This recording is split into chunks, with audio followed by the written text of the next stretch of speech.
আজকে সকালে নাস্তায় ছিল ২ রকমের মিষ্টি, মুরগির মাংস দিয়ে মুগ ডাল আর পরোটা। আমার তো বাসায় মিষ্টি আনলে পরোটা লাগবেই। মিষ্টি দিয়ে পরোটা দিয়ে খেতে অনেক ভালো লাগে। তারপর খেয়েছিলাম গরম গরম সিঙ্গারা টমেটোর সস দিয়ে। এখন দুপুরের খাবার প্রথমে নিলাম চিংড়ি শুটকি দিয়ে দুন্দুল দিয়ে। তরকারিটা এত মজা ছিল।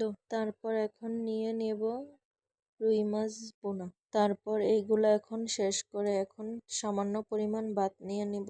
এখন নেব ইলিশ মাছের মাথা। ইলিশ মাছের মাথা খেতে অনেক মজা, কিন্তু ছোট ছোট অনেক কাটা ছিল। তারপর এখন ভালো করে খেয়ে নেব। তারপর বিকালে খেলাম আমার পছন্দের আইসক্রিমগুলো। সন্ধ্যায় আর কিছুই খাই নাই।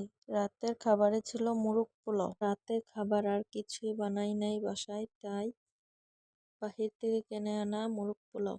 আমি তো প্রথম ভেবেছিলাম কেমন না কেমন হবে, এখন প্রথম লোকমা মুখে দিয়ে দেখি অনেক টেস্ট। আলহামদুলিল্লাহ, এগুলো ছিল আমার সারাদিনের খাবার। ভিডিওটি ভালো লাগলে লাইক কমেন্ট শেয়ার করবেন।